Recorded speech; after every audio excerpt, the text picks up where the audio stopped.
За сайн бацгаана уу? Оройн мэнд хүргэе. Нийт группийнхан бүхэл гишүүдэд энэ үдшийн мэндийг хүргэе. Тэгээд эзний өдөр амралтын энэхүү сайхан өдөр та бүхэн бас Бурхны өмнө ивэлийн хүслээр дүүрэн сайхан амьдрав. Бид нэр энэхүү группийн маань диалогийн булан гэж одоо нэг хэдийн ярилцлагуудыг бид нэр хэд хэдэн сэдвүүдийн талаар ярилцж байгаа. Ярилцж байгаа илээ. За аль хэдийн 4 дахь дугаар маань ингээд эхлэхэд бэлэн болсон байна.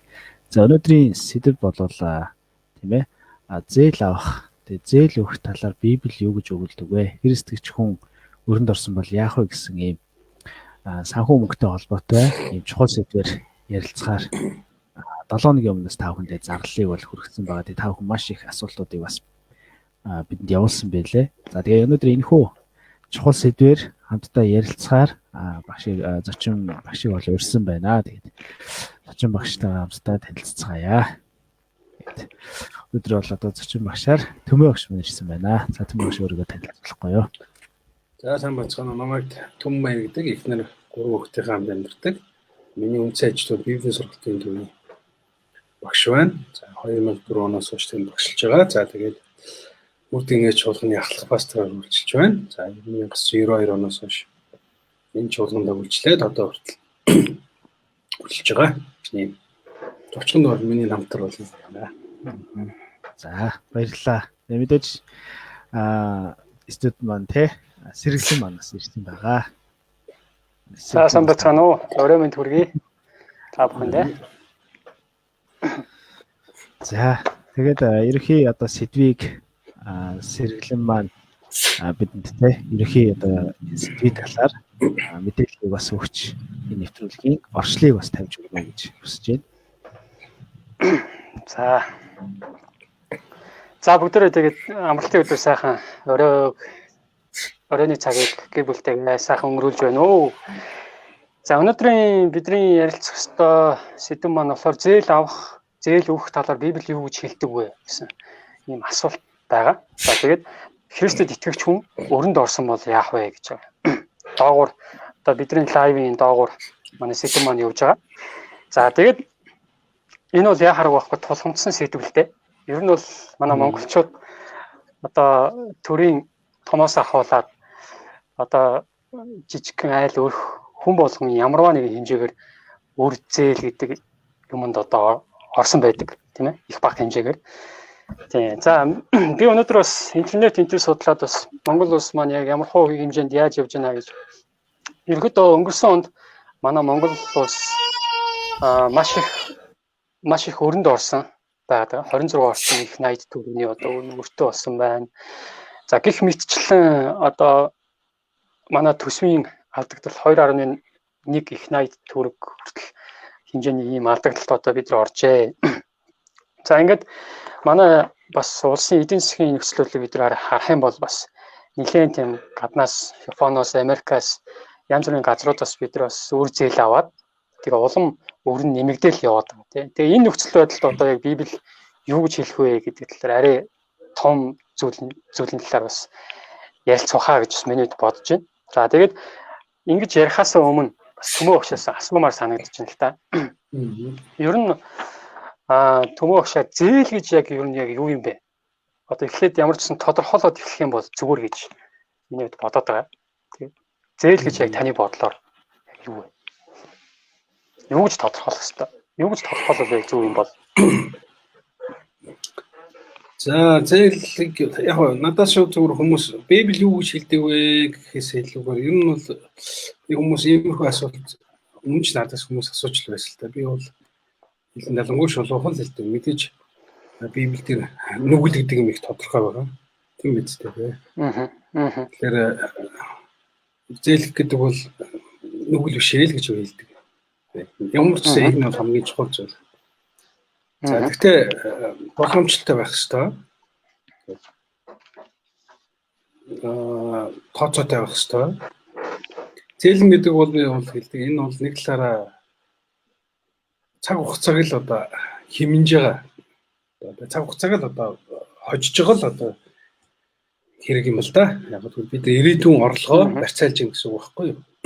Хэрвээ зээлийг зөв хэрэглэвэл энэ бидэнд тус болно. Хэрвээ зээл буруу хандвал, зээл тооцоогүй хандвал энэ эргээд бидэнд хавх болно. Тэгэхээр энэ бол ерөөсөө зээл авж байгаа хүний одоо төсвөр төчээр түүнийг зөв ашиглаж байгаа уруханаас л одоо их хийж шалтгаална. Мэдээ зээл авах хүртлээ бол хүн бүхий л өөр нөөц болцоог ашиглаж өөр арга самыг хайх ёстой. Гэхдээ үнээр боломжгүй бол тэр зээлийг одоо шаардлагатай гэж үзэж байвал гарцааг нь нөхцөл аваад тэрийг авал яг ном ёсоор нь хэрэглээд зориултын дагуу хэрэглээд тэгээд яг хугацаанд нь төлөвлөд дуусгах ёстой л гэж би бол ингэж л тайлбарладаг. Та сая хэллээ шүү дээ. Зээл бол ямар ч байсан нүгэл биш гэж те. Тэгээ нүгэл биш гэдэг ойлголтыг цаашаа үргэлжлүүлээд жоохон бодоод үзэх юм бол ерөнхийдөө Библи маань би бас жоохон хараад үзлээ л дээ. Тэгсэн чинь Библи ерөнхийдөө зээлийг өгж болох маягтай тийм санаанууд байгаа. Эсвэл зээл нь дэмий гэсэн бас нэг тийм санаанууд байгаа шүү дээ. Тэгээ ерөнхийдөө нэг тийм 50-50% юм шиг те. Тэгэхээр яг аль нь зөв вэ? Одоо жишээ нь жоохон хувлаад бодоод үзэх юм бол одоо зээл Христэд итгэж хүн авъя гэж бодох юм бол ерөнхийдөө 100% одоо Библи одоо юу гэдэг 60% нь одоо Библиэд дэмжиж байгаа гэдэг ч юм уу. Тийм харьцуулалтаар бодох юм бол ер нь аль нь юу вэ?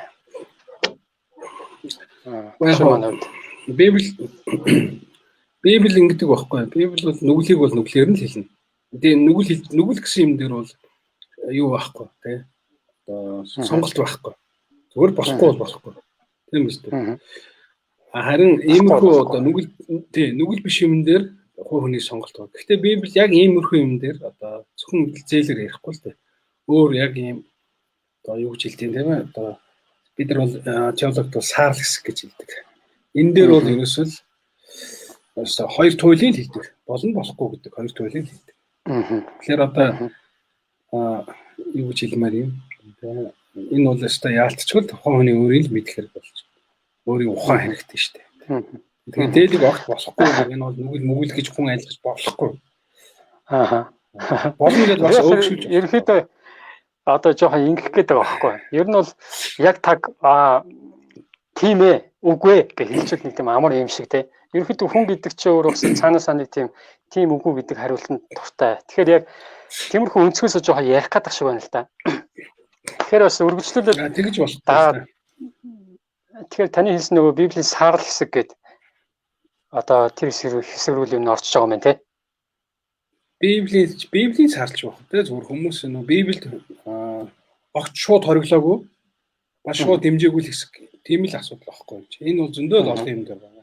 Жишээлбэл бид нөгөө арх там хэрэглэхдээ одоо ярьж үзэн тийм ээ одоо өөрчлөлтөө зөндөө л амьдралд нэг бодлын тэгэхээр энийг бол нөгөө юугаар шийддэг л дээ нөгөө соёлоос ус шалтгаалдаг уламжлалаас шалтгаалждаг тийм ээ одоо бид нар чинь зарим улсад бол хамгийн энгийн жишээл архийг бол зарим газар бол одоо бараг нүглийн хэмжээнд авч үзэн гэтэл зарим газар энэ бараг зүгээр л өдөр тутмын хэрэглээ байх жишээ тийм. Тэгэхээр яг энийг л нөгөө Библи саарл гэж тодорхойлсон юм байна. Зүгээр итгэгч нар өөрсдөө судлаач тийм ээ теологч сүйд нь тэгж хэлж байгаа саарл шиг. Энэ зээл бол яг энтэй адилхан л гэж. Тэгвэл зээлийн хүү бас яг зээлтэй ижилхэн яг тэр ойлголт руу орох уу? Зээлийн хүүг дэмжихгүй гэдэг зүйл төр чинь. Зээлийг ингэж яг нэг хөө бол штэ мэдээж зээлийг ямар хүн авах уу гэдэг бол хэцүү дээ. За нэг түүх мад тохиолдсон миний амьдрал тохиолдсон манай сумын нэг эмэгтэй ажлынхаа хүмүүс зээл өгсөн явж идэв. Зүгээр 10% зээл. Тэгсэн нөгөө зээл авсан хүмүүс нь хүнд байдал ороод тэгээд одоо нэгэн зээлцсэн юм чинь. Тэгээд тэр шийдэхгүй нэг 300-400 мянга нэг хэрэглээний зээл. Тэгээ би нөгөө эмэгтэйгээ дуудаад шууд л хэлсэн. Чи ингэж болохгүй. Чи яг хүүлж байгаа юм шиг ингэж болохгүй. Наа чи шунал усаа явчихнаа. Зээл яг үндэ бол тусламж واخгүй. Тэгэхээр чи хүмүүс зээлээр дамжуул тусалж болно. Гэхдээ чи ашиг олох гэж байгаа бол эн чинь айгүй осолтой. Тийм болохоор тэгэхээр нөгөө эмэгтэй сандраад одоо пастор би яах вэ гэсэн. Чи хүмүүс зөөлж тусалж байгаа бол чи зүгээр банкны хэмжээнд л үг. Тийм. Банкнаас илүү битээ гарах бас доош битээ гарах. Яг тэгвэл мөнгийг би чамд мөнгө өгнө гэдэг бол тодорхой хугацаа алдна шүү дээ.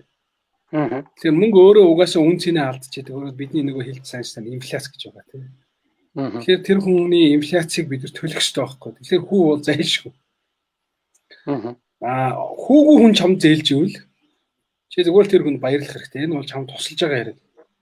Тэгээ зээл бол нэг талаараа тусламж шүү дээ. Би бол энийг хүмүүст бол нэг айх юм байхгүй гэж хэлдэг. Хүмүүс нэг нэгэндээ зээлэх нь өндөө бол тусламж байхгүй. Харин тэр тусламжийг хүн буцааж өгөхгүй тий одоо тэр итгэмжгүй байгаа. Тэр нь бол хүмүүгээр аюултай. Тийм юмыг битээ гаргаараа. Тэгээд мэдээж зээлийг өөгшүүлнэ гэдэг чинь өөрөө хүмүүсийн харилцааг бас эвдчих аюултай. Эмзэглэлтэй нэг мөнгөний харилцаа учраас. Гэтэл зээл бол зарим тохиолдолд үнэхээр тусламж өгөхгүй. Тэгээд бид нар энийг ойлгох хэрэгтэй. Тэгээд зээл өгж байгаа хүндээ та нар баярлах хэрэгтэй. Гэхдээ тэр хүн чамнаас ашиг олох гэж өндөр хувь зээлж байгаа бол мэдээж энэ бол өөр асуудал болж байна. Энэ бол нэг талаараа санхүүгийн хөшүүрэг буюу санхүүгийн зээлээр дамжуулан ашиг олох гэж байгаа хэрэгсэл болж байна. Зүгээр чамд нэг найзад нь мөнгө хэрэгтэй байна. Нэг 3 сарын хугацаанд нэг сая төгрөг хэрэг боллоо. Та ингээд туслаач гэвэл тэр хүн чамд хүүгүүгээр өгч болно шүү дээ. Тийм энэ тохиолдолд танд бол тусалж штэ тэр хүн чинь. Тэгэхээр тэр зээлийг нь аваад хэрэглээд зээл гэдэг чинь би мөнгө чинь буцааж өгнө л гэсэн үг штэ. Ерөөсөл отхон юм тий. Би ер нь Христ тэгээд ер нь одоо 29 дахь жил рүүгээ явж байна. Тэгэж бурхан надад ойлгуулсан юм байгаа. Тэгээд өглөг гэдэг юмнаас эхлэх ёстой гэж би хэлмээр байна. Ер нь бол миний ойлгосон 4 төрлийн өглөг байдаг. Энэ хүний амьдрал дээр тий. Яг мөнгө төрхтэй холбоотой шүү. Би мөнгө төрхтэй холбоотой өглөгийн тухай ярьж байгаа гэж ойлгоо. Нэг л өнөөдөр санхүүгийн тухай ярьж байгаа. Эхнийх нь өргөл барьц аахгүй юу? Энэ бол буддист хүмүүсийн ойлголт. Нөгөө ганданд очиод өргөл барьцаа өгнө. Тэгээд ном уншуулад мөнгө өгнө. Тэгээд тэр номын хүч нь үйлчлэн гэж итгэж байгаа тий. Энэ чинь барьцаа аахгүй юу? Өргөл барьц. Чи надад туславал би чам мөнгө өгнө.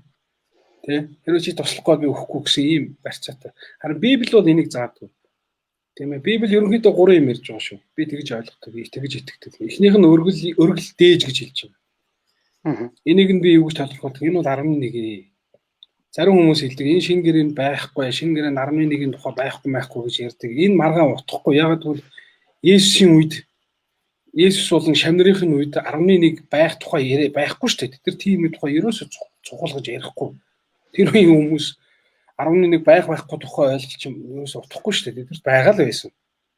Тийм ээ. Тийм учраас 11 гэдэг бол өнөөдөр бид нарт маш хамаатай. Тийм учраас бид нар нөгөө олсон бүхнийхээ ч юм уу те бурхнаас өгж байгаа бүхний дээжээ өргөж штэ. Одоо айлд нэг хоолны дээжийг авдаг үстэй те. Тэмтэл адилхан нөгөө хүндэл واخгүй. Энэ чинь олсон бүхнийхээ те бурхнаас энэ над ирсэн гэдгийг илэрхийлэл. Бас энэ 11-ээр дамжуулан сайн мэдээ, чуулганы тийм ээ ариун хүмүүсийн хэрэгцээ нь тос нэмэр болж байгаа гэж би ойлгодог. Тэгээ энэ дээр бол ерөөсөө ойлгомжтой. Тэгээ дараагийнх нь болохоор өргөл хандив байхгүй. Энийг бол Библи хөөсөн байдаг шүү. Энийг бол Библийн хамгийн яриад байгаа юм чинь ерөөсөө энэ өргөл хандив. Өргөл хандив тусламж. Энэ юу гэсэн үг тий хандив тусламж гэдэг чинь буцааж авахгүй гэсэн үг шүү дээ. Тийм шууд өгнө гэсэн утгатай. Шууд өгнө гэсэн. Тийм учраас Есүс энэ дээр хэлж байгаа ш. Та нар өгөхтөн, шахацсан, пигдсэн, халигсан байдлаар өгнө гэж хэлж байгаа тийм. Би энийг ярьж ийн гэж ойлгож байгаа. Нэг нэгэндээ харамгүйгээр туслах, буцааж авахгүйгээр туслах гэж. Тэгэхээр Библиэлд энэ хоёр өглөг дээр Бурхны амлалт явдаг. Эхнийхтэй та нар мэдэндээ Тэнгэрийн сан хөмөргөө нэг. Үүгээр намайг шалгах гэж хэлсэн тийм. Нөгөөдг нь болохоор Есүс амлаг хэлсэн байгаа тийм. Хэрвээ чи бусдад өгөх юм бол би чамайг халигсан, цалигсан тийм.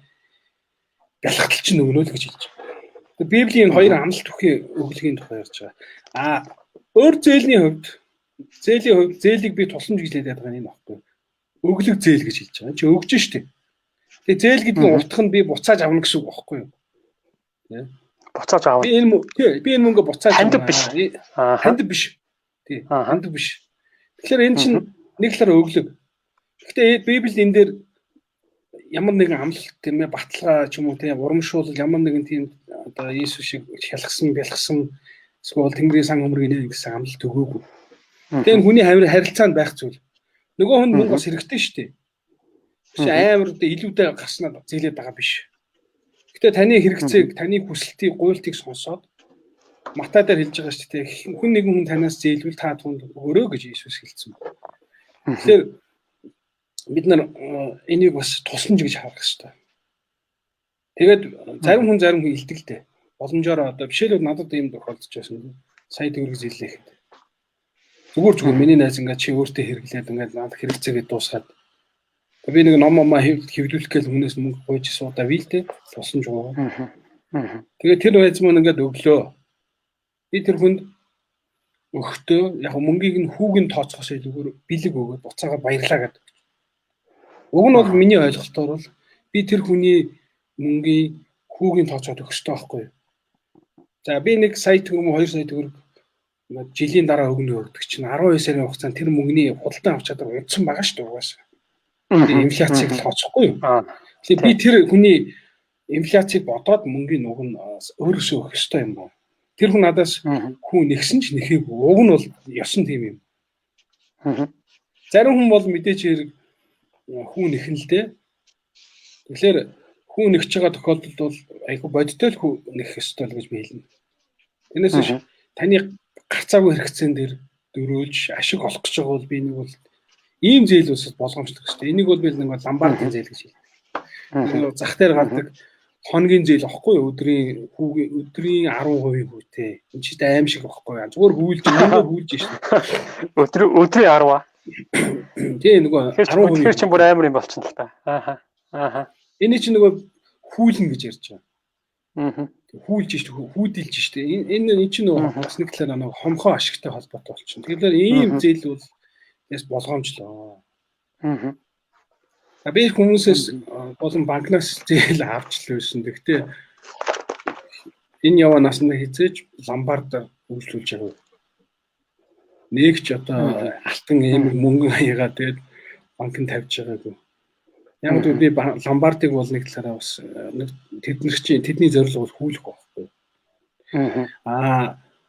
Банк мэдээж хэрэг тодорхой хэмжээнд хүүлж байгаа. Гэхдээ банкны зорилго бол бас яг ч хүүлэх биш шүү дээ. Тэр чинь үйлчлэгээ үзүүлээд мөнгөний харилцаа явьж байгаа шүү дээ. Хүмүүс нэг нэгэндээ мөнгө дамжуулж байгаа. Тэндээс шимтгэл авч байгаа. Мөнгөний хадгалсан гэдэг юм ээ.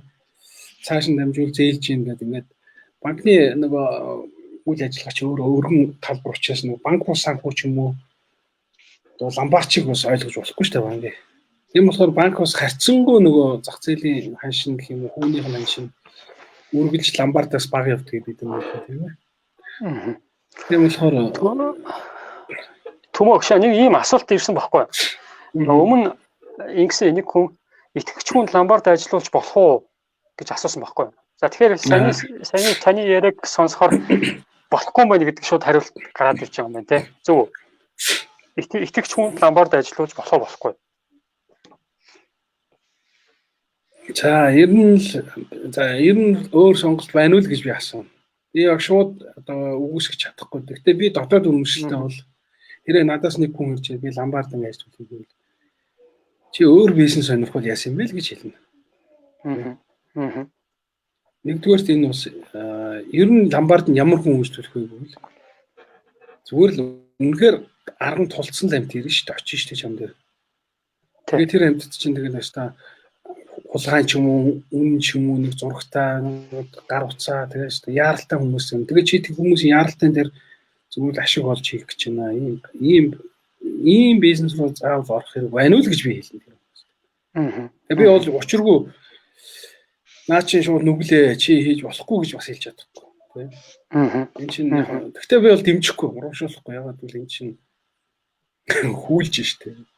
Зорилго нь угаасаа хүний гарцаагүй хэрэгцээн дээр мөнгө хүүлэх замаар одоо тэг ашиг хийх гэж штэ. За ламбардтай холбоотойгоор бас нэг юм асуулт гарч ирж байна л та. За төмөө өгшийг ярихаар би яг өнгөрсөн нөгөө хүмүүс над руу асуултууд илгээсэн тэр юмнууд шууд бодогдоод тэгээд би асууж байгаа асуудалтай. Тэгээд бас нэг ингэж Болт Монгол гээд бас манай группийн нэг залуу маань ингэж асуусан. Итгэгч хүн банк бус санхүүгийн байгууллага ажилуулах боломжтой юу? Хүмүүс зээл олгох бизнес эрхэлж болох уу? Болохгүй гэвэл яагаад? Болно гэвэл бас яагаад? За одоо гэж асуусан байна.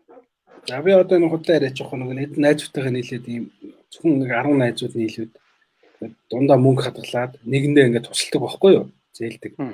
Тодорхой хэмжээ тэр хүн хэрэглэж байгаа учраас нийтийн сангийн төлөө тодорхой хэмжээнд хүү төлнө. Гэхдээ тэр нь банкны хөвгөөс илүү гардаггүй. Миний ярьж байгаас зүйл тэр. Зарим тохиолдолд нөгөө хүмүүс дамжуулж бас зээлж болдог л доо. Тэгээд би эндээс юу хэлэх гэж байна вэ гэхээр мэдээж анхны бидний зорилго бол нэгэндээ туслах байсан баг. Ойлгож байна тийм үү? Тэгэхээр банк ус байгуулахын зорилго нь юу вэ гэдэг. Хэрэв би итгэгч хүний тухай ярьж шуучлаа. Тэгээс би угаасаа шууд энийг бүр бизнесийн цэм хийн гэж ашиг олно гэж бодож байгаа хүнд бол би өмнөхөө хэлсэн шүү дээ. Хэрвээ чи үнэхээр бурхан чам те за чи энэ банк ус санхүүгээр дамжуулаад хүмүүс туслаа гэж. Үнэхээр бурхан тэгэж чамд татгаад ойлгуулад гэсэн бол чи ломбардууд чиг тэгэж өндөр хүлэхгүй. Чи тодорхой хэмжээнд тэр мөнгө чи өөрөө үн цэнтэй тодорхой хэмжээнд удаан хугацаанд хэрэглэж байгаа үед ханшаа алдчихдаг учраас тэр ханшны хадгалахын тулд хүлж байгаа бол нэг өөр хүү бодож байгаа бол гэж хэлээ тий. Энд чинь тэгээд би хэлсэн шүү дээ энэ ч зээл чинь тусламж юм аа. Тийм учраас нөгөө зарим нэг олон улс чинь жижиг дунд бизнесийг ингээд ядуу ус тийм ээ бүр одоо юу интэг мэддэг шиг бүр ядуу хүмүүст бол биднэрт бол айгүй инээдтэй гэмээр мөнгө штэ $100 ч юм $200 ингээл тосонж болгож зээлдэг байхгүй юу. Тэгэхээр иймэрхүү юмнууд чинь байна штэ хүний юм. Тэгэхээр би банк ус байгууллагыг за христчин хүний тухай ярьж бол чи ямар зорилго хийж байгаа юм бэ гэдгийг л асууна. Чиний зүрх сэтгэлийг бурхан ягталж байгаа, эзэн харж байгаа. Чи амьд эзнийхээ өмнө чи ямар цэвэр сэтгэлээр энэ бизнесийг хийж байгаа. Чи мөнгө олж хүмүүсийн гарцаагүй хэрэгцээнд дээр дөрвөлж цүм хийж ашиг хийх гэж байгаа бол би чамд хэллээ шүү дээ чи өөр бизнес бодоо. Арай дээр бизнес байна. Хэрвээ чи үнэхээр хамаагүй би хохирол амсан ч хамаагүй би энэ хүмүүс тусламаар байна. Би банк ус байгуулна мэдээж тодорхой хэмжээнд мөнгө өгч байгаа хэрэглүүлж байгаа юм чинь. Огт алдагдaltaй байна гэж байхгүй. Гэхдээ тэдэн ч тус болох надад бага хэмжээний ашиг болох. Ийм л тэг хин эндээ ашигтай ийм. Тэг чи нөгөө таны зүрх сэтгэлийн хандлагыг чинь бурхан харна шүү дээ. Тэгээ хэрвээ үнэхээр би хүмүүс тусламаар байна. Би надад мөнгө байна. Бурхан намайг ерөөсөө надад мөнгө байна. Би энэ мөнгөөр дамжуулж хэцүү хүмүүс тусламаар байна. Гэхдээ би бас зүгээр хүнд мөнгө өгмөр байна.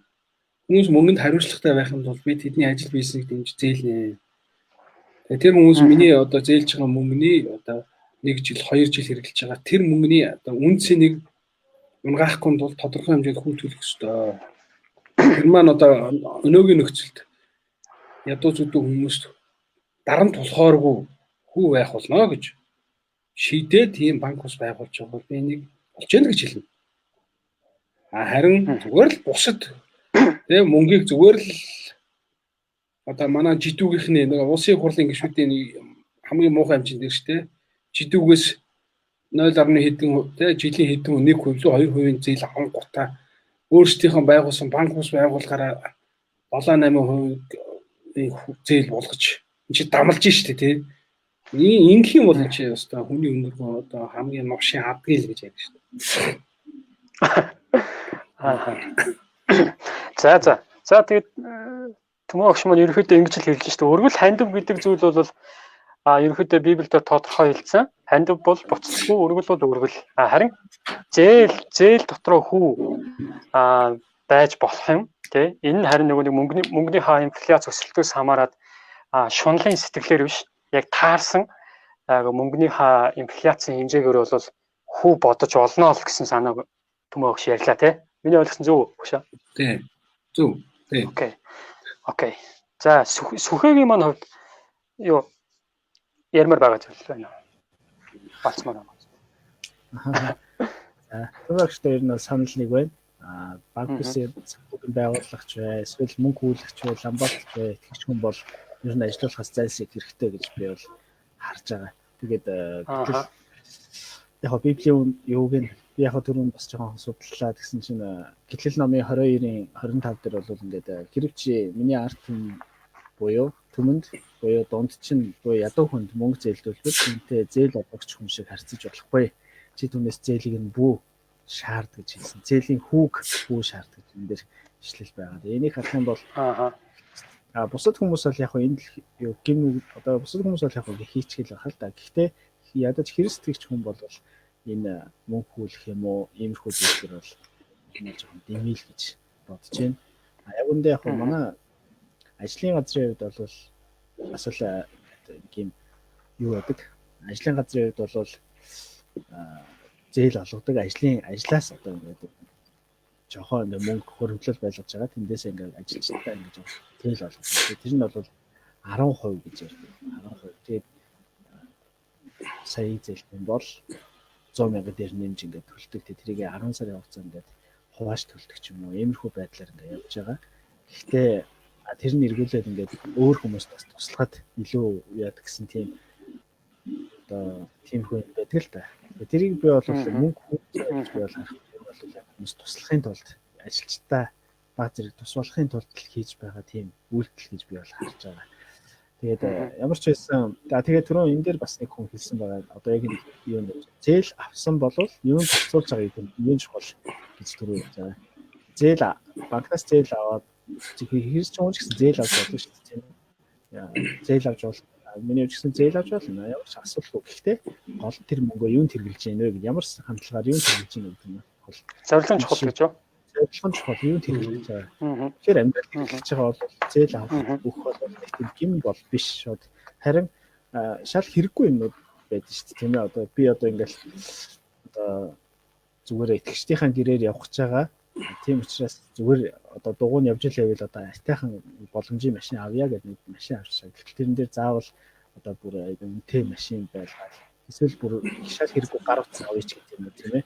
Одоо байгаа гар утас болж байгаа мөртлөө илүү их хэрэглээ авах, илүү их юм гэсэн тийм миний хүсэл юу тэрэн дээр л гол юм ярих бах. Зээл авах ч зорилго нь чухал байх гэж би бол тэгж л харж байна. Тэгээд юмас байгаа. За үргэлжлүүлээд хүмүүсийн бас асуусан асуултаас асууад явъя гэж бодож байна. Эд зүйлээ барьцаалан зээл авах нь хэр зөв юм болоо гэсэн бас асуулт орж ирж байна. За энэ дэр төмөө. За ламбардын тухай ярьж байгаа шиг. Энэ зүйл түрэн бараг ярьсан дөө тий. Тий, ламбардын хувьд бол яг бүр үнэхээр арга асал юм шүү дээ. Би бол ламбардыг бол нэг дэмждэг. Би өөрөө бол тийш ламбардыг өргөжлүүлж байгаа гэдгийг хэлсэн шүү дээ тий. Би бол ламбардаар дэмжтэй л гэж хүмүүст хэлдэг. Тэгээ энэ чинь ламбардын зорилго бол таныг тэгвэл ер нь бол хүлжиж танаар ашиг хийж штэ л.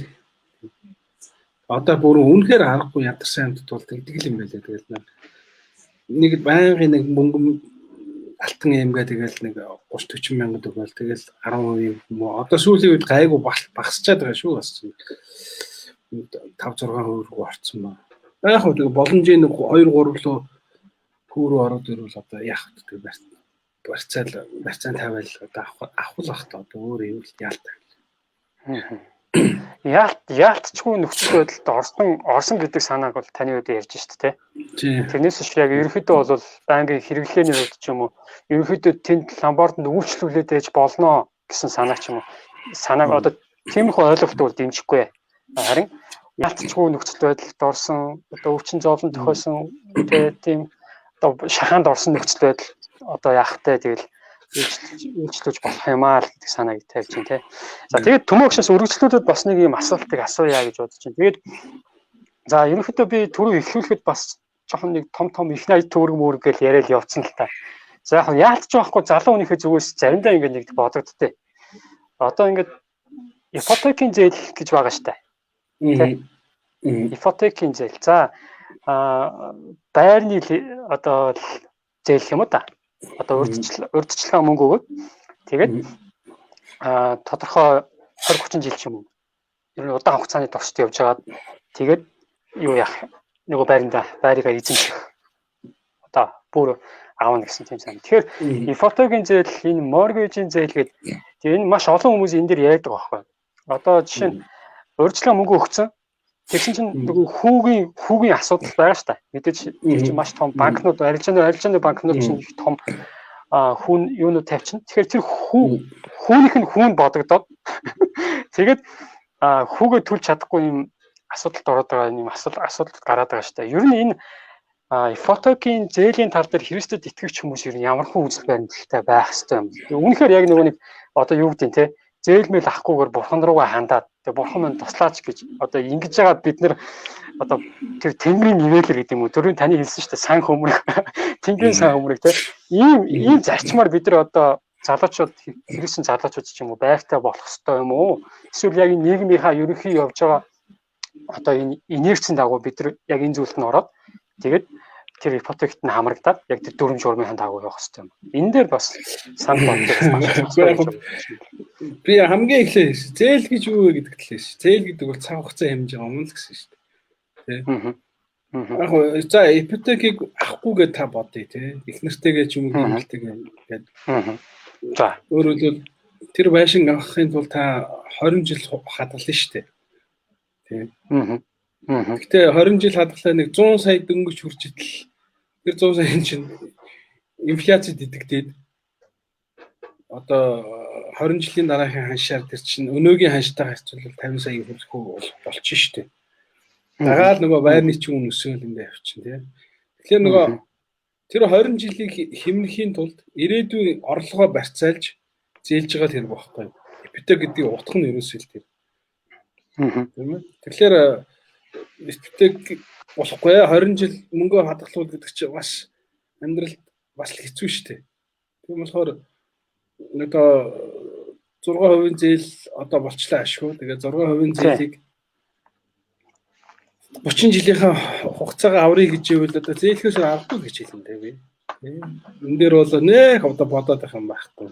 Харин зүгээр бодоод байхгүй шууд хэрэгтэй л гэсэн. Тий, өөр арга байхгүй шүү дээ. Өчөө бодоод үзэхгүй. За би зөвхөн урьдчилгаагаа бодъё тий. За би нэг 30 сая урьдчилгаа гаргахын тулд би их нэртэйгээ хамт ажиллаад сарда нөгөө хоол хүнд бүх юм хасаад хүүхд мөхийнхаа зардал бүх юм хасаад нэг яаж иж байгаа нэг сая төгрөг талт хийсэн гэж бодъё тий. 30 саяг би болохын тулд надад 2 жил 5 хугацаа хэрэгтэй шүү. 2.5 жил. Өөрөөр 2 жил бүтэн 2 жил 6 сар байхгүй юу? Тэгжээж би дөнгөж урьдчилгаагаа гаргаж байгаа. Тий. Гэтэл банк бол тэгж шээ. Урьдчилгаа 30 хэрвээ чам тэр мөнгө нь байхгүй бол одоо амьдарч байгаа орон сууцаа барьцаанд тавьчихаа. Банк бол чамайг бол орон байргүй болох сонирхолгүй шүү дээ. Банк бол чамд мөнгө зээлээд олон жилдээ чамаас хөө авахыг л хүсэж шүү дээ. Тий. Тэрнээс тэгээ та одоо өөр чин нэр дээр байгаа бэлэм 30 сая хүрчих байраа тавиад 2.5 жилээ хэмнэх үү эсвэл 2.4 жилээр ажил бүсээ чангалаад 30 саяыг бүрдүүлэх үү гэдэг бол хоёрын сонголтын асуудал. Тэгээ цаана дахиад 70 сая гараад ирнэ тий. Тэр 70 саяыг энэ янзаар хоёулаа зөвлөлөөлөө тий. Тэстэ 60 хүрээд нэг арай ч 100 сая төгрөгтэй гэсэн нөгөөх нь инфляцид идэгдээд 20 жилийн өмнөх мөнгөөр бол нэг 40 сая 50 сая яваад шүү дээ. Тэр чинь зээл гэдэг утга нь өөрөө цаг хугацаанд шагаал гэж байсан шүү дээ. Харин тий. Тэг яг би ягаад бас энэ өнцгөөсөө бас гараад ирсэн бэ гэхээр нэг ийм уншихгүй. Ерөнхийдөө одоо энэ ипотекийн зээл гинүү, моргежийн зээл гинүү, энэний чинь цаана асар том болов мөнгө угаах одоо үйл ажиллагаа явагдаж байгаа. Шууд тий. Жишээ нь яг одоо эрсдэл нь бол хаана ирж байгаа юм бэ гэхээр ард түмэн дээр ирж байгаа л гэсэн. Тэгэхээр яг тэр нөгөө нэг юу ипотекийн зээлэг нөгөө үн цасыг гаргаад байгаа нөгөө арилжааны банкуд юу лээ мик лөө. Мик дээр ямар ч нөгөө нэг юу ирэхгүй. Одоо эрсдэл ирэхгүй. Тэгэхээр яг эцсийн дүндээ бол ард түмэн дээр эрсдэл тооцож байгаа. Тэгэхээр дундаас нь одоо жинхэнэ нөгөө дөрөвний таны хэлдгээр мөнгө хүлэгч нар одоо энэ манад ч одоо хичнээн арилжаалын банк гэдэг юм. 9 10 гараад явцсан баг. Тэгээ энэ банкуудын хийгээд байгаа гол ажиллах зарчим нь юу вэ гэхээр дундаас нь одоо мөнгө хүүлж амьдарч байгаа нэг юм систем тогтцоод байгаа байхгүй. Тэгэхээр бидний одоо Христэд итгэж хүмүүс яг энэ системийг за яах вэ тэгвэл бидний амьдралд угаасаа тий хэцүү шттэ. Тэгэл угаасаа наад нэг одоо тий төсөл дээр ч ороод явъя гэж хэлэх ёстой юм уу? Эсвэл бид нар одоо нэг арай тийм ардчсан байдлаар жоохон үг мүгэ илэрхийлээд яг энэ чинь цаана юу болоод байгаа нарийн ширийн юм мэдээд одоо бас жоохон дуу хоолойгоо хүргэх талын юм яах хэрэгтэй болов гэж миний хувьд бас бодоод байгаа байхгүй. Тэгээ яг тэгж бодож байгаа учраас ерөнхийдөө асуулт л та. Яг хөө зүгээр чиний нэг ярьж байгаа юм чи. За энэний цаана асар том хэмжээний цаана мөнгө угаах үйл ажиллагаа явуулж асар их хэмжээний явж байгаа. Би нэг тийм хар төрөөд шүү дээ тий. Хувилдааны онол байна л да. Хувилдааны онол гэдэг. Нөгөө саяны нөгөө юу шиг штэ. Ковид шиг л байхгүй. Ковидыг томоохон дэлхийн тий эмийн корпорацууд зариу тийм өвчнөд хараалаа гээл. Энэ нөгөө хятадууд одоо тий Америкийн худалдааны дайны эсрэг хийсэн одоо юм уу гэдэг. Янз бүрээр тайлбарж байна. Гэхдээ нэг юм үнэн ковид бол олон ковид гэдэг өвчин нь бол байгаа нь олон хүний гарсан үнэн. Тий өвдсөн хүмүүс нь эдгэрсэн үнэн, өвдөж байгаа нь зовж байгаа нь бас үнэн тий. Тэгэхээр энийг бас би бол наанта цаантаа л харах хэрэгтэй л гэж байна тий. Би бол ковидыг бол үүсгэдэггүй. Энэ бол үнэхээр өвчин. Гэхдээ зүгээр яг дунд нь ковидээр ашиг хийж байгаад нь уурлаад байгаа болохоос биш. Ковидыг нэг хуйлын он шиг би ойлгохгүй байна. Яг үнийг хэлэхэд олон улсын хэмжээний тий том асар том мөнгө одоо вакцины тий тэр бом хэдэн тэр бомын 80 зарим нь бүр хэтрүүлээд их юм амыг 7 тэр бом амыг багасгах одоо тий мостгол гэдэг арайч тэрний юм. Тэгэхээр би бол одоо ерөнхийдөө оюун эрдэнэ гарч ирээд энэ нэг 3 тэрбумыг одоо барилгын салбарлуу. Тэгээд түүний 1.5 одоо барилгын салбарт нөгөөх нь одоо энэ ипотекийн зээл авахт. Би амар их баярлж байгаа. Нэр шүү. Энэ бол асар их багасгах зээлийн хувийг багасгах гэж ярьж байгаа тий 6% болчихсон шүү дээ. Одоо тий.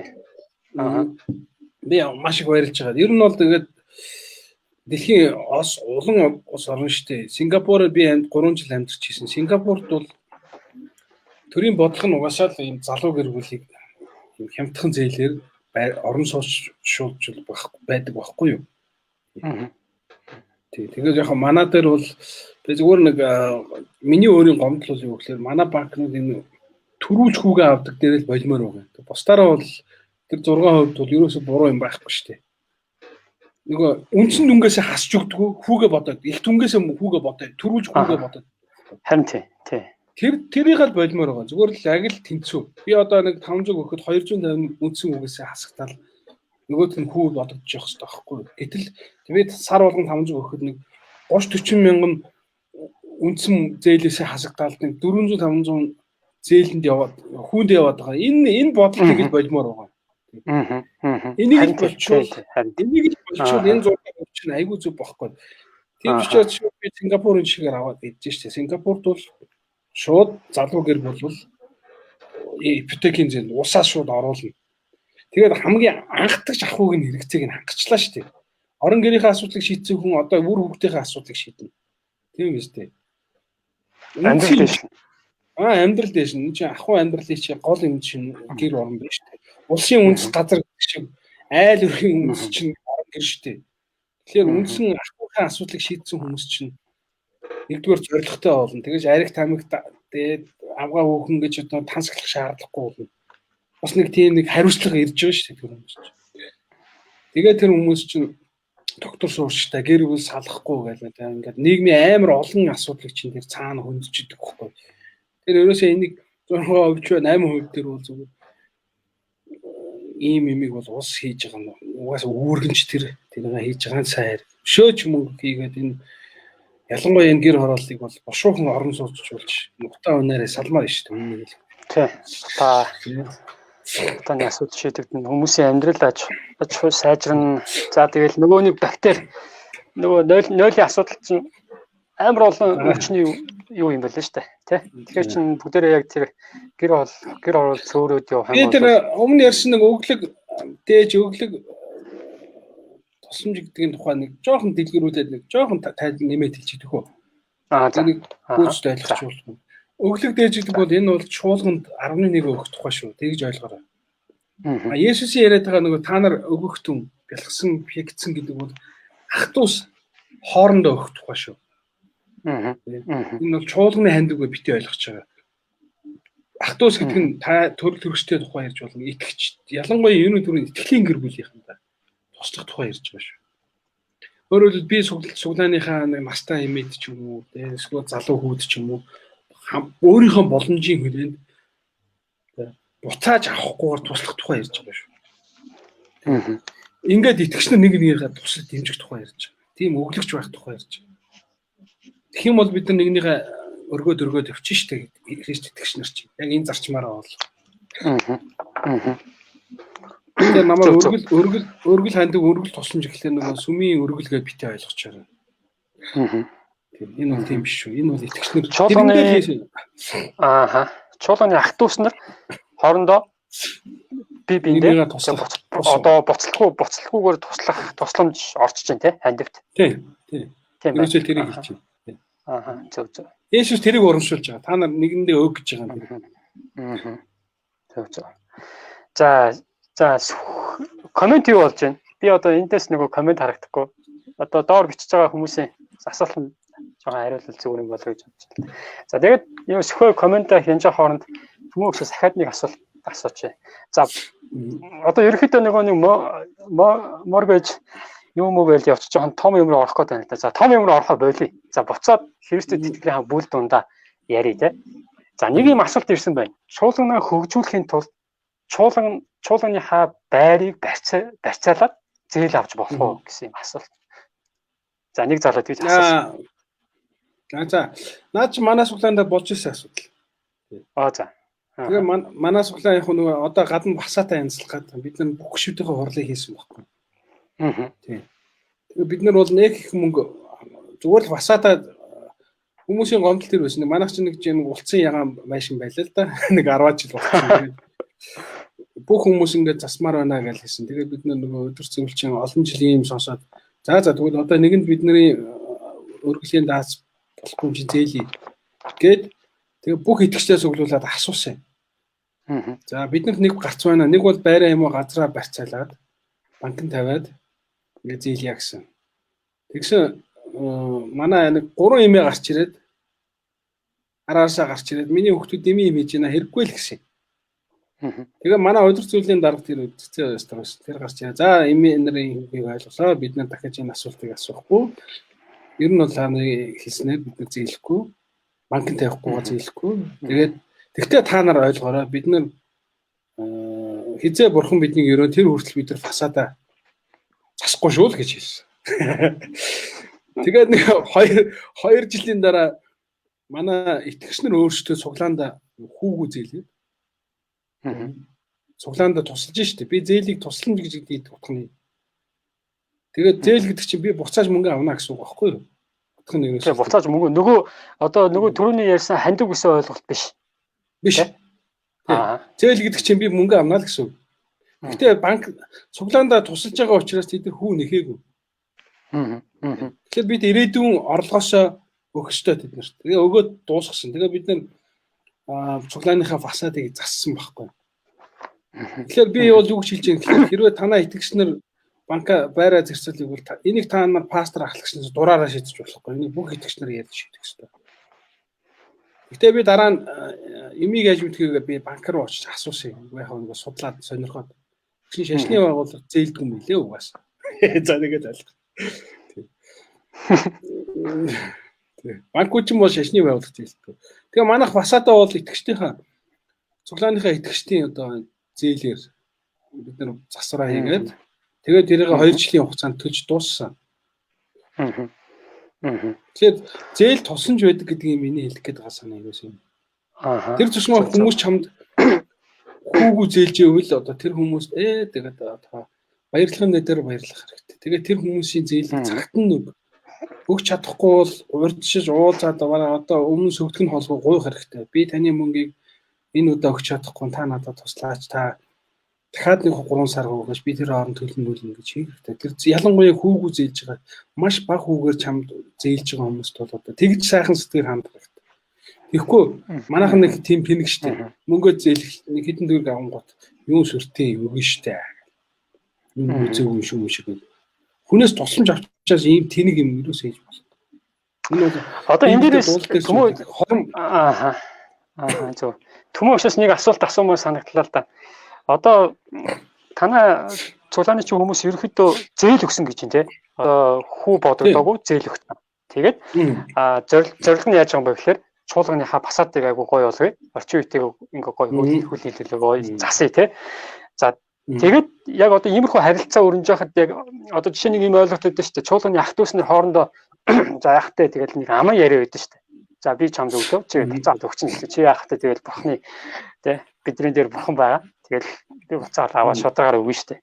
Яг танай чуулганы үед би одоо асуух гэдэг юм л да. Яг танай чуулганы үед одоо тийм гэрээ хэлэлцээр одоо нарийн тийм бичиг цаасны юм ингээд одоо тэр хүмүүс одоо чуулганыхаа төлөө зээл өгж байгаа ч гэсэн тэрэн дээр юм одоо нарийн ширийн тийм бичиг цаасны юм оролцсон уу гэж л асуух гэдэг юм. Нэг эсвэл зүгээр тийм аман байдлаар окей тий одоо буцаагаад өгчий бид нар ингээд юу ячи гэдэг ингээд хоорондоо ингээд сайн тохиролцоод ингээд явуулсан уу?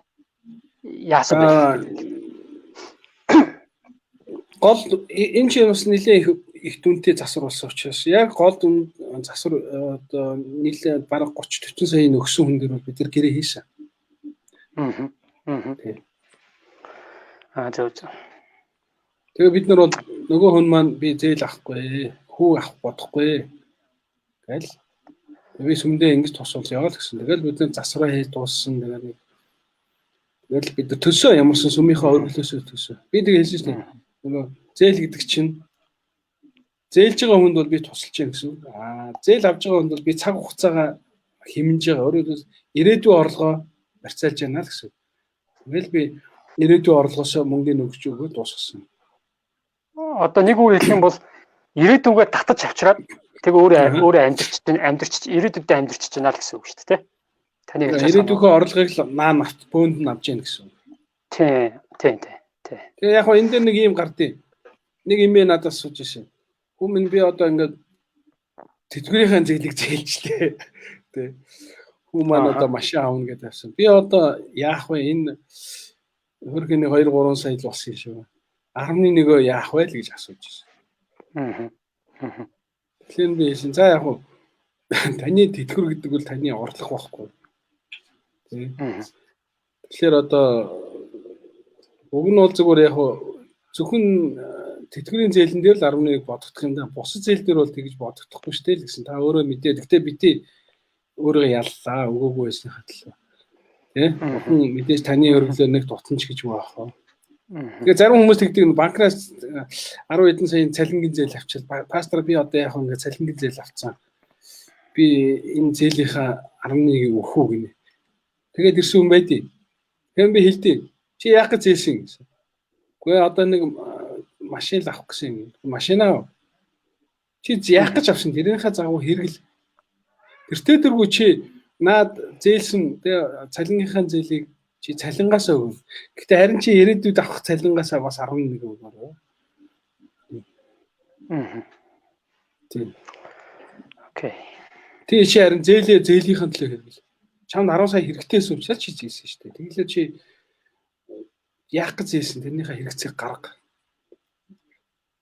Тэгж л би тайлбарлалаа. Окей. За сүүлийн мөн комментод надад харагдахгүй байгаа. Төмөр өчтөж харагдахгүй байгаа. Тэгэхээр хүмүүс юу гэж асууж байна? За тэгээд ерөнхийдөө хүмүүс яг Библиэд бас илүү Библиэлд бас энэ яг үр зээлийн тал дээр яг ямар Библи юу гэж хэлдэг вэ гэдэг талаар илүү их бас ярьж өгөөч гэсэн ийм сэтгэл бол байна. За тэгээд Библиэлд юунуудыг бас илүү төлхөө бас ярьж өгөөч гинэ.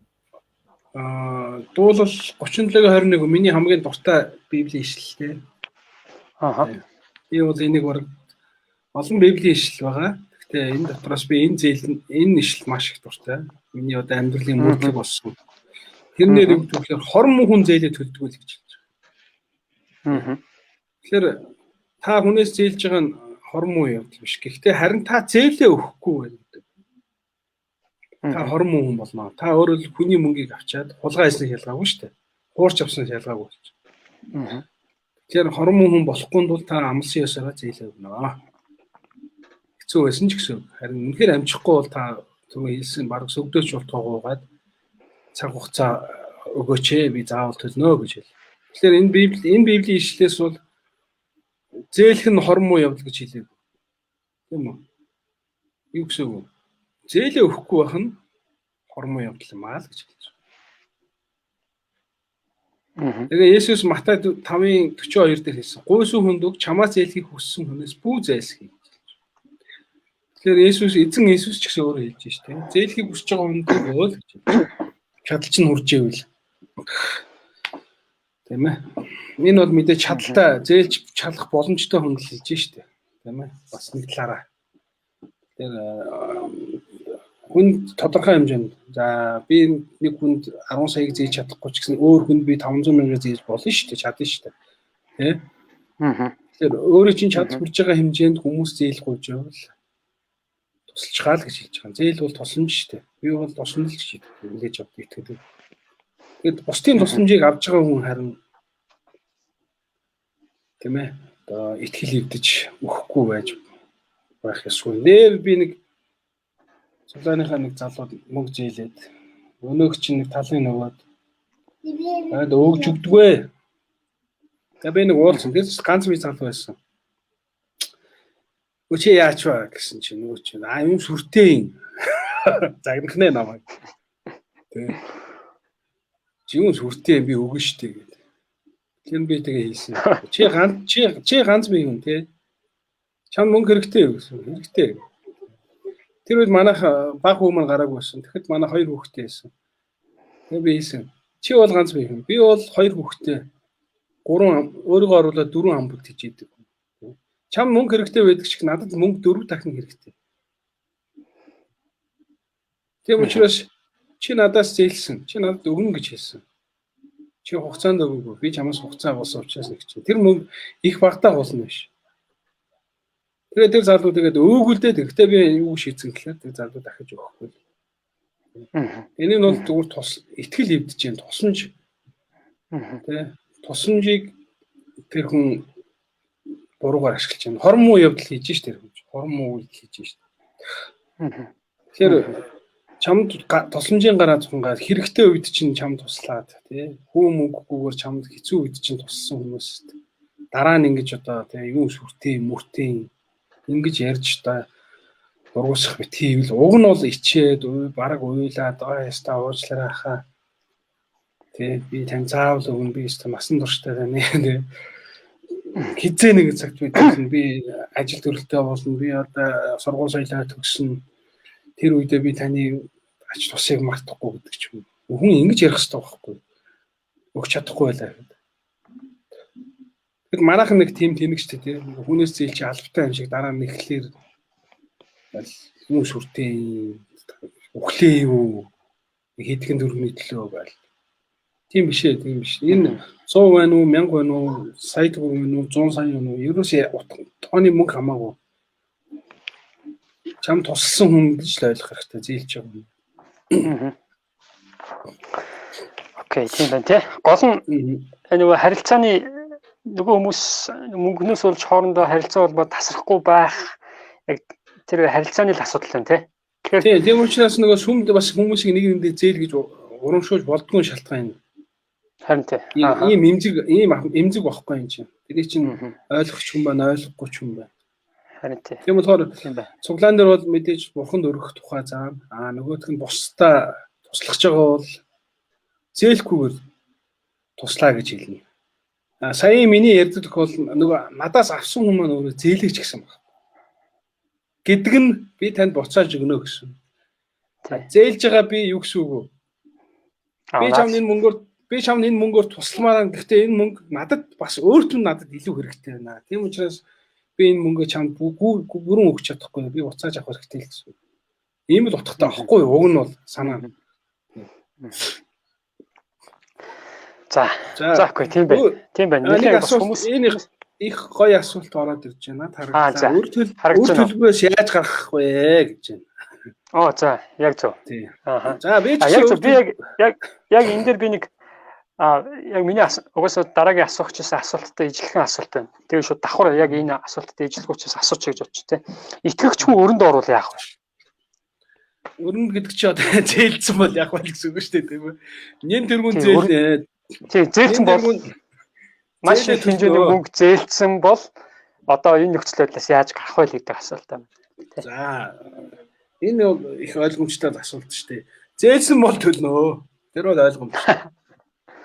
За үнэхээр хугацаанд амжихгүй бол хүмүүсээ гуйх хэрэгтэй. Зээлсэн хүмүүсээ гуйх хэрэгтэй.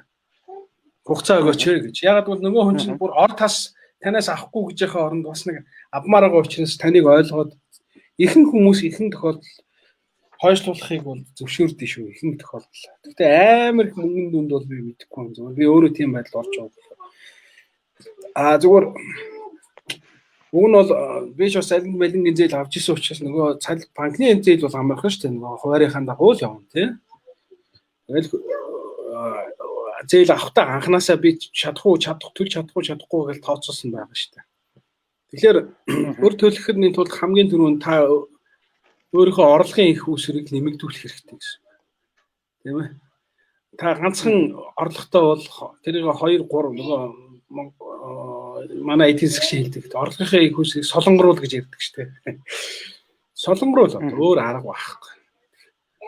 Одоо та машинтай бол аксинд яв. Яад энэ орлогоо нэмэл ямар нэгэн байдлаар орлогоо нэмэх хэрэгтэй. Нэгдүгürt энэ бол хамгийн чухал болох юм. Хоёрдугаарт нь бурхан амьд учраас та нэг өглөөний гуйлт мөртөн ч юм уу оройн үдшийн залбир юм байна. Өөртөө дайчил залбир нэрэн шүү.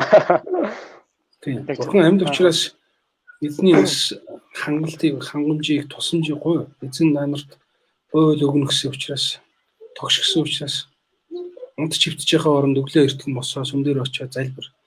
Шүний залбир байд юм а залбир. Шаардлагатай бол мацаг барай залбир. Би бол бас нэг сарын нэг нь манай сүмийнхэн залбирал ингээд залбирлынхаа өсөлтийг зарим 100 өсөл, зарим нь янз бүр л байдаг та. Би нэг жил бол тэгэл залбирч байсан. Эзэн намайг бүх өр ширнээс гаргаж өгөөч гэж залбирал. Бүтэн жил тэгэл тэрнийхээ төлөө санан залбирал. Тэгэхээр энэ бол бас итгэж хүн байх л ёстой зүйл. Тэгээд эзэн бол ажилласан миний амьдралд бол үнэхээр бүх өр ширнээс минь гаргаж ирсэн тохиолдол байдаг. Тэгтээ би зүгээр ингээд амаа ангаагаа залбираад байсан. Тэгээ дээшээ хараад хүлээгээд ирсэн гэсэн үг биш.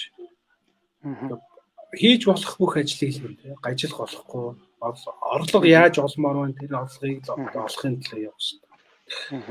Дээр нь яг гуравдах нь бол хамгийн аюултай юм нөгөө өрийг өрөөр даргадаг нэг муу зуршил үйтэй. Тэр л хамгийн аюултай. Тэгээ 1 сая зээлд өрийг дарахын тулд 2 саяыг зээлээд тэгээд тухайн үед нэг гал унтраачлаа те 1 саяын өрийг дарчлаа. Хэсэг байж нэг 2 сая чинь төлөгдөх болно. Тэгэнгүүт дахиад 3 саяыг аваад ингээ яваад идэг. Энэ бол хамгийн аюултай. Дээр үед манай сүмд яг 2000 оны ихэр нэг залуу яг ийм байдалд ороо. Тэгээ сүүлдээ амтэн хүний байр савыг зарж маруулаа. Сүүлдээ орон шорон олсон шүү дээ. Энд аюултай байхгүй. Өрийг өрөө дараа явах юм. Аюул нь энд байдаг. Тэгэхээр тэгж өөрийг за нэг юм уу 2 удаатай л тэгж аргалах бах. Тэрнээс биш тэгж болохгүй. Энэ бүр зуршил болж байна. Тэгэл бурхны өмнө сүгтэж суугаад залбирал босоод л гараа хөдөлгөөл болгоогоо ажиллуулаад орлогоо нэмэх хэрэгтэй. Ийм л арга юм да. Манайхан тэгээд одоо ерөнхийдөө манай зочин Түнбаяр багш хэлж байгаа санаа сайн ойлгосон баг. Тэгээд би бас яг энэ үний хэд хэдэн санаа бичсэн юм л да. Зүгээр тэргээ товчхон хуваалцчвал зүгээр юм болол гэж бодоод байна. За нэгэнт Христэд итгэж хүмүүс өрөнд орсон байвал за залбирах хэрэгтэй. Түмөөгчтэй санал нэг байна. За залбирал гэдэг бол хамгийн түрүүнд байх ёстой. Тийм итгэж хүмүүсийн юу байна? Хийх ёстой зүйл байна те. За тэгээд дараа нь зардлаа тооцоолоод төлөвлөгөө зохиох хэрэгтэй. Илүү дутуу хэрэгтэй хэрэггүй санхүүгийн гаргалгаануудыг хаагаад тийм ээ дэмий юмд мөнгө өрхөө болоод санхүүгээ тооцоолж төлөвлөх хэрэгтэй. Тэгээд дараа нь бас мэрэгэн хүмүүсээс зөвлөгөө аваад бурханлаг юмны учир начир мэддэг тийм хүмүүсээс зөвлөгөө аваад тэгээд зээлдүүлэгчтэйгээ уулзаад нөхцөл байдлаа тайлбарлаж. Түрүүн бас Төмөө багш бас яриад өнгөртлөө л дээ. Над энэ бас аягүй тийм гоё санагдаад байна. Тийм шударгаар тий харилцаагаа аврахын тулд яг мөнгө зээлцэн тэгтээ өгөхгүй гэж болно.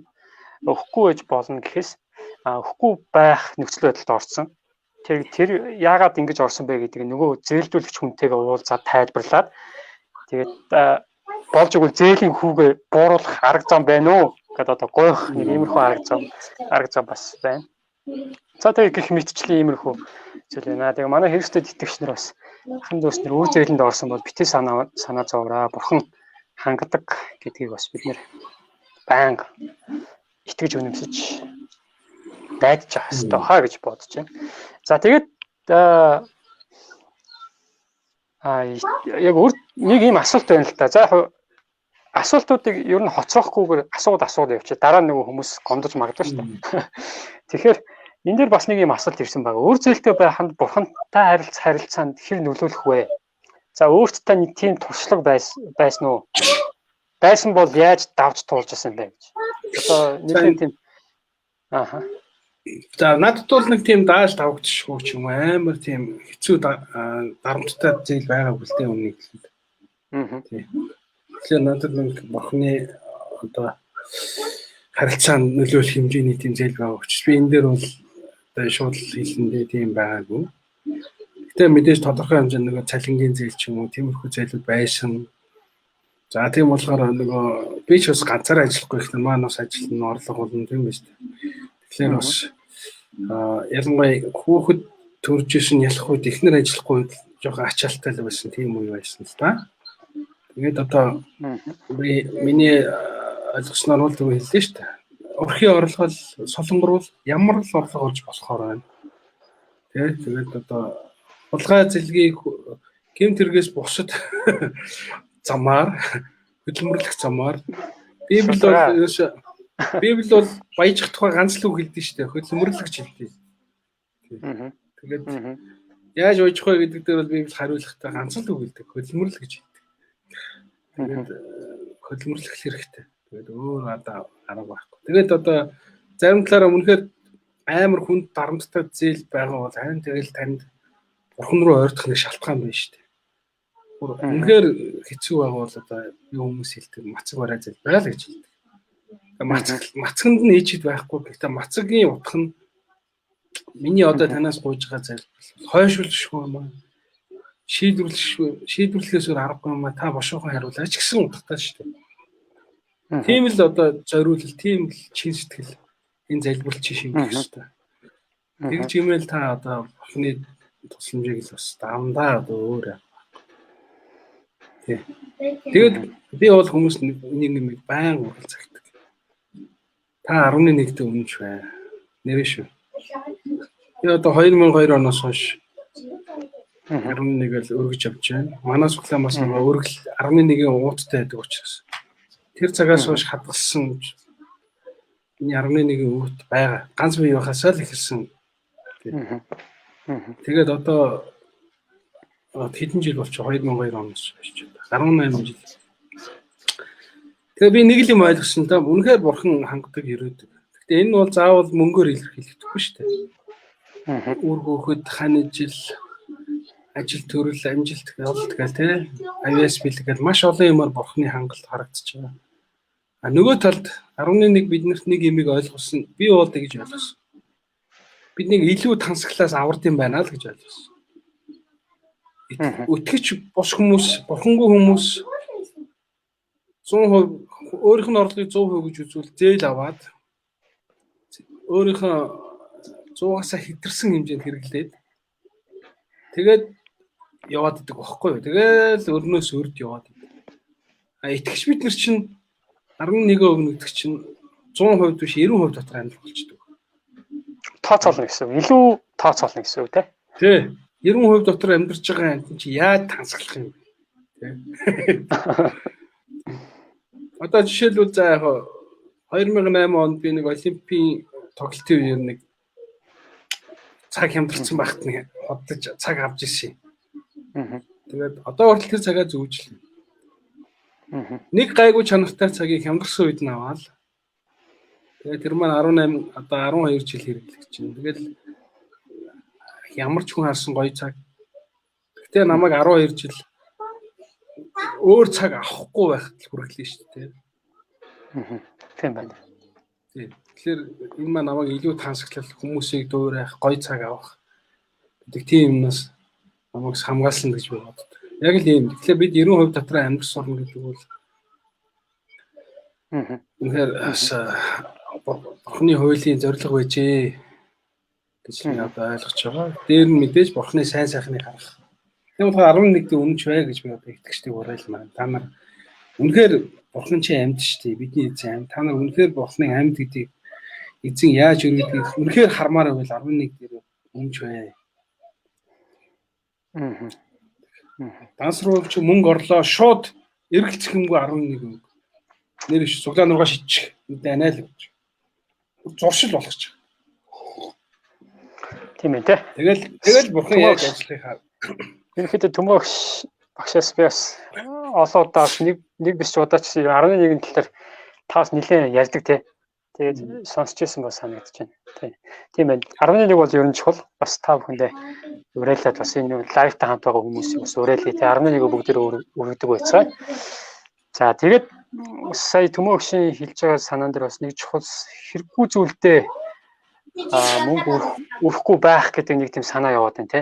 Нэг хүн ингэж асуусан байгаа. Хараад байхна хүмүүс банкнаас ч тэр банк бус санхүүгийн байгууллагуудаас ч тэр хэрэглээний зээл их хэмжээгээр авч байна. Жишээ нь гар утас, угаалгын машин, ноутбук гэх мэт чинь. Энэ талаар ямар бодолтой байдаг? Ахын зөв ашиггүй зүйлдээ өөр тавиад байгаа юм биш үү гэж те. Тэгэхээр бараг л төмөө өгш маа сая орол ярьчихвал болоо. Энэ ашиггүй зүйлд хүмүүсээс их зээл тавиад өөр тавиад байгаа юм шиг үү те. За тэгээд энэ тэгэл чанар дагаж үн дагаж чанар ч гэдэг нэг тийм үг байдаг шүү дээ тий. Би бол зүгээр л хэлмээр өгөн та нар чанартай юм аа нэг яг хуу хямдарсан үед нь таарч хагаад яг эцэг нь хараад ирвэл авчвал зүгээр шүү дээ. Тэгээд тэр зүйл чинь чамд нэг 10 жил хэрэглэж ивэл чи айгүй хэрэгтэй байна гэсэн. Би бол жишээлбэл ингээ лэптоп оюутан мартаа авч ирсэн. Зүгээр миний өөрийн одоо туршлагаар Apple жоохон үнэтэй. Гэхдээ Apple авчихвал зүгээр шүү заа. Яагаад тэгэхээр Apple-ыг 10 жил хэрэглэдэг байхгүй. Бусад Dell mail ч юм уу, Lenovo ч нэг 2 жил болоос хэмэрчдэг юм бэл. Тэгэхээр нэг бас нэг хэрэглээг яг хаа тухай жоохон үнэтэй авч байгаа юм шиг санагдах боловч нэг олон жилдээ хэрэглэхлээр олон жилд нь хуваачхлаар ойрхон 2 лэптоп авч ирснээс айгууг авчихсан. Тэгээд яг тийм жоохон тооцоо бодсон. Тийм ээ. Таны түрүүний ярьдаг нөгөө бугуун цагны жишээ байна л та тий. Тэр бол тодорхой сэлжлээ гэж. За сөхөө маань төмөө өгч битээр нэлээ яриад. За комментууд юу болж байна? Тэгээд сөхөд хуваалцах зүйлүүд юу байна? Ерөнхийдөө цаг бид гурав ярилцлага бол цаг 8 минут явсан байна. Тэгээд өндөрлөг тийшээ бараг хандж байна тий. За тэгээд над бол төмөөгшөөс бол яг энэ үзэж байгаа хүмүүсээс ирсэн нэг асуулт. Миний өөрийн бас яг төмөөгшөөс асууя гэж бодож идэг нэг асуулт байгаа. Тэгээ би нэг бас асууна гэж бодож байгаа. За нөгөө түрүүний асуултанд бас би өөрийнхөө зүгээс хариулна гэх юм бол нөгөө түрүүний нөгөө үр зээлнээс болж бурхантай харилцах харилцаа нөлөөлөх үү гэж ярьж байсан. Тэн дээр бол би бол нөлөөлнө гэж би бол үзэж байгаа. Яг ямар үр зээлнээс шалтгаалаад яг бол нөлөөлнө гэж би бол үздэг. Ягаад гэвэл нөгөө хүн чинь залбирах цагаа нөгөө мөнгө бодох, үр зээлээ бодоход илүү их анхаарал хандуулж байна. Нөгөө чуулганы итгэгчтэй хандах цаг заваа илүү нөгөө мөнгө тал руугаа яах вэ хүү гэдэг тал руугаа илүү анхаарал хандуулж байгаа учраас бурхантай харилцаанаас тэр цаг хугацаанаас бас хомсолж гин бол гэж би бас бодож байгаа. Тийм учраас энэ бол бурхантай харилцаанд бол жоохон нөлөөлж байгаа юм болоо гэж би бас харж байна. Бас нэг хүн асуусан байсан шүү дээ нөгөө одоо жишээлбэл нөгөө зээл авахд нөгөө хамт нэг хүний гарын үсэг хамт авдаг шүү дээ тий. Тэр хамтран зээлдэгч одоо би намайг хамтран зээлдэгч болгож одоо бол гэвэл би яах вэ? Христчэн хүний үед би яах ёстой вэ гэдэг. Тэр асуултанд гэсэн би бол болохгүй гэсэн юм. Шууд нөө үгүй гэсэн батлан даагч гэдэг те. Тэрэн дээр бол ялангуяа миний хувьд бол үгүй гэсэн тийм хариултыг бол тийм асуулт байсан. За би бол тэрэн дээр бол чамтай санал нэг байна. Би бол ер нь бол их нэртэл Есгэн. Тийм. Бус хиний ч юм энэ угаасаа Библиэр байгаа. Хиний ч юмнаас битээ болж байна. Энд дээр бол би бол эхнэрээсээ бус бүх хүн дээр нөөл гэж хэлнэ. Тийм. Саяхан бас нөгөө манай ажлын газрын манаач намайг ингээ уцаар яриад юу батлан даагч болгоод энд нэг гар үсэг зураад өгөөч гэдэг. Тэгээд энэ дээр би бол уул нь бол тэр ахтай их гайгүй харьцаатай л да. Тэгэхээр энэ дээр бол шууд үгүй гэдэг.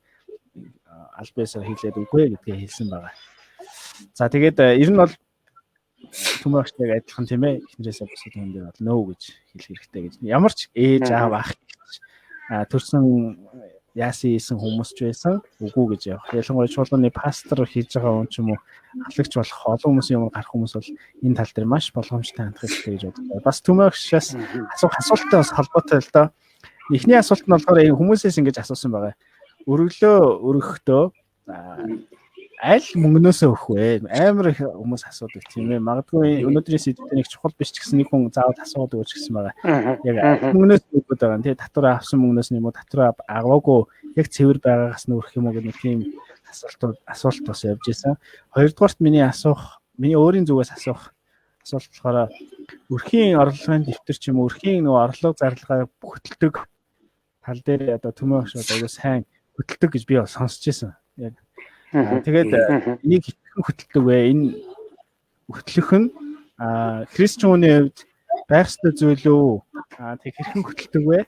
Энийг хөтөлснөөр ямар үр дүнд хүрэх вэ гэсэн энэ ялангуяа энэ үр зээлтэй байгаа хүмүүс одоо монголчууд ихэнх л үр зээлтэй байгаа. Миний үгч сайн адилхан. Тэгээд эндээс харахын тулд яах вэ гэдэг. Би бол нөгөө нэг 7 одоо нэг 4 сараас эхлээд би нэг 7 дансны арга гэж би бас хэрэглэх гэдэг юм л да. Ингээд орсон орлогоо нэг данс руу ингээд хоол хүнсний данс гэх тэрлүүгээ явуулаад үр зээл ингээд 7 хуваагаал тэгэл ингээд хадгаламж гээл те ингээ явал энэ нь бас нөгөө 6 дансны арга гэдэг нэг залуу хийсэн юм шиг те мөнгөн гээд тэрний арга марга энэ талаар сонсохыг хүссэн байгаа. Тийм санхүүгийн ийм эмгцэгцийн талаар. Тийм энэ хоёр асуулт. За эхнийх нь асуулт бол юу байсан тийм ээ? Ямар өргөлөөс мөнгнөөс өгөх вэ гэж. Өглөө ямар цалин дээр бол цалин дээр бол байна шүү дээ. Ойлгомжтой. Би бол тэгж л хэлдэг нэг байна. Тэр би Иесус хэлсэн хааны эмийг хаанд нь, бурхны эмийг бурханд нь. Тийм учраас одоо бурханд хаанда өгсөн мөнгнөөсөө бодоод одоо өөрөөр хэлбэл нийгмийн даатгал хүн амаа хассан дүнгээс яг таны гар дээр ирж байгаа. Тань дээр хэрэглгээд ирсэн мөнгнөөсөө бодсон дээрээ л гэж би хэлдэг. Өөрөөр та сая төгрөгтэй байлаагүй л ингээд 200 мянган улсад тушаагдсан. Та нийгмийнхаа үүргийг хүлээсэн.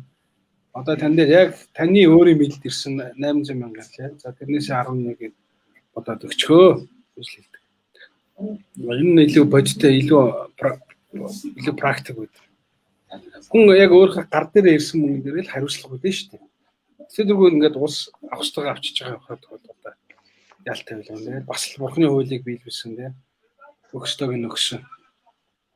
За би бол энэ дээр тэгж хэлнэ. За тэгээ яг зүгээр нэг хүн амьд туслаад нэг цайны мөнгө ч юм уу гарын мөнгө өгдөг шүү дээ тийм ээ. Одоо нэг гаг нүрэгээд нэг 100 мянга гавал зүгээр тэрэн дээр бол яг гар дээр авж байгаа тэрний 11-ийг чи нөгөө татвар матар бодогдоогүй мөнгнөөс тэгэл өгч гэж би. За яг хамгийн амар нь бол ерөөсөө авлаа дансаар авуулах зүгээр тэгэл ансаар авангуудаа цуглааныхаа би бол цуглааныхаа данстайгаа холбоол тэгээ шүүшээд шүү дээ. Тэр нь айлаа амар байд. Тэгээ дараа нь бодоол одоо яалаа гэж 7 хоногийн дараа мараа ингэж толгойгоо ажиллах юм. Авлаа тэгэл гүцээ. За энэ их амар байдаг. Манай сүмчгч нэг яг тэгдэг нэг 2 3 хүн байдаг. Тэгэл бид нар сурцсан. За өөр хоёр дахь нь нөгөө санхүүгийн бүртгэлийн хувьд бол за энийг ч бас олон жил би бүртгэл явж байгаа. Нэг амар нарийн тооцоол нөхөн амьд мөнгө тооцох тухай биш л дээ. Зүгээр би өөрөө мөнгө хаашаа урсаад байгааг л мэдмээр гэдэг. Яг нөгөө баг багтаа математик дуртай байсан болохоор янз бүрийн граф хийгээл ингээд бас харахад гоё үе зугаатай л байдаг л та. Тэрийг бас их гоё зугаатай хийж болно шүү дээ. Тэгээ одоо Excel програм байхад болчт юм дөө. Тэгээд тэрий чинь гоё ингээд гэртээ юу гэлээ ингээд ялгаад одоо хэрэглээнүүдээ ялгаад ингээд багцлаад граф гаргаад бас өөргөө хөгжиж чинь л дээ дэргөө. Тэгээд яг над бол шүтээ уухаас илүү ач холбогдолтой санагддаг. Тэгээд сарын эцэст би сар болгоны ингээд дүгнэлт гаргана, дараа нь улирлаар нь тайлан гаргана өөртөө. Сүүлд нь жилээр нь харна. Бас гоё л доо бурхан яаж бас ирүүлснэ. Нэгдүгээрт, хоёрдугаарт нь энэ бас надад архив болдог байхгүй. Нэг удаа нэг дэгдэг байхгүй ихтер маань. Хоёлаа энэ хөргөчийг хизээ авлаа. Би оны санахгүй байна. Тэгээд эхнэр санаж байгаа. Хідээр авсныг би санаад байгаа тийм. Еврого эхнэр оныг хэлчихв. Тэгээд он санаа айгаад хідээр авч ирсэн юм байна шүү дээ. Тэгээд хэрглэж байгаа жилдээ хуваачихлаа. Энэ чинь жилдээ нэг тэдэн төгрөгийн зардалтай угаалгын машин байна. Хөргөч болж юм гэдэг тийм. За одоо солихоор болцсон юм байна. Гэсэн ийм хөө архив болдог байхгүй юу? Тиймэрхүү ач холбогдолтой. За тэгэл ер нь бол өөрийнхөө сонирхолтой байдлаар хийх хэрэгтэй. Заавал хийх ёстой гэж. Тэгээ би ер нь гурван л хөсөлт тугаад юм дөө. Нэг нь одоо нэг бүлэг нь болохоор надаас босод. Би чинь ийм штэ. Та нар одоо 11 байна. 11-ээс гадна зүгээр талархлын хаврал хандив байна тийм үстэй. Дээр нь хүмүүс тусламж өгнө. Тэрний чинь хорин боллоо, тэрний чинь найр наадам боллоо, тэрний үхэл хацлууллаа, тэрний тусламж хэрэгтэй, эмчилгээнд хэрэгтэй гэл. Тийм зардлууд гарна. За тэгжэл нөгөө эхнэрийн тал байна, манай талын ах дүүс нар гайл. Гэх мэтлэн ингээ эн чинь нөгөө биднэрт хамаардаг зардал ингээ хүмүүс тусалдаг ингээ зардал байна. Тэр бол миний тооцоолсноо нэг 10%, 10-аас 15% байд юм байна гэж би харсан. 11-ээс гадна шүү дээ. Тэгээд үлдсэн нэг 80% нь манай гэр бүлийн зардал. Тэгэхээр яг үндэ бол би миний харснаар бид нар 80% орлогын 80% дотор л амьдрт юм байна гэж ойлгосон. Гэхдээ тэндээс бас хадгаламж үүсгэж болно шүү дээ. Тэгэхээр чинь хадгаламжаа бодохоор чинь нэгэндээ бол 70% дотор л би бол яаж гинж байгаа. Тэгэл ирчүүд болсон хойно явах те. Тэгэл нэг өвлийнхээ гутлыг 5 жил өмснө тийм үстэй нэг өмсөн өмдөө 3 яарч урагдсан өмсөн. Тэгжээч л амьдрын шүү дээ. За окей. За сүхэ. За баярлалаа. Тэгээд би бас яг нөгөө энэ талаар асуунаа гэж бодож ирсэн юм багшаас. Тэгээд ямар ч байсан та бас энэ юуны төгсгөлд одоо бид нар ч нөгөө нэг энэ олон хүмүүс нөгөө үр зээлтэй байгаа. Тэр үр зээлтэй хүмүүс чинь санхүүгийн нөгөө эмх зэгц өөрсдөө нөгөө эмх зэгц байхгүй учраас тэр үр зээлэндээ илүү их ингээд дарамт болоод ингээд явж байгаа юм болоо гэж бодоод. Тэгээ хэрхэн эмх зэгцтэй болох вэ? Ялангуяа залуу гэр бүлүүдийн үед энэ санхүүгийн эмх зэгцээ одооноос эхлэн те хэрхэн одоо авч явал зүгээр вэ гэсэн тийм зөвлөгөө заавар байлаас ийм тип өгвөл ямар вэ гэж бас бодож бас ямар ч сая хэлснээр бол зарлага хөдөлж явжээ. Зарлага хөдөлж идэл чинь ингээд англиад ялгаа. Би бол код өгөөл ялгахад амар болчтой. Тэгээд би ингээд ажилтнаас хэллээ штэ. 10-аас 15% чинь өргөл болон бусдад туслах байд юм билээ. 10% чинь таны өөрийн хадгаламж болно. Тэгэл та нэг 70%, 70-аас 80% дотроо л амьдрал. 70-аас 80% дотор амьдарч байгаа юм чи яаж тансаг байх амьдрах вэ тийм үстэй тий. Тэгэл одоо байгаамаа яаж удаа хэрэглэх үү гэдэг л толгойл ажил нь штэ. Тэгэл хавмаар байгаа юм нэг шүд угаалах ажил. Тэгээд тийм болохоор та нар бас хоримтлал үүсэх хэрэгтэй л гэж байлна. За дээр нь тэгэхээр энэ зөвхөн босч. Дээр нь би бас хүмүүс хэлдэг хамгийн итгэл хүлээлгсэн хэдэн найзтайгаа нийлээд нэг 10-аад найзтайгаа нийлээд дундаа ингээ 20 л үсгээ. Тийм үү? Би бол нэг найзуудтайгаа нийлээд ингээ 10 пасторуудтайгаа нийлээд сар болгон ингээ өөрсдөө эхлээд нэг 50,000-аар нийлцгээсэн л дээ. Тэгэл тэр 10 пастор хоорондоо ингээл зээл хүсэл нэг нэгэндээ. Тэгээд тодорхой хэмжээний хүүхдээ тэр нэг нь 2 хоос хэтрэхгүй л дээ. Тэгэл нэг нэгэндээ тусалдаг.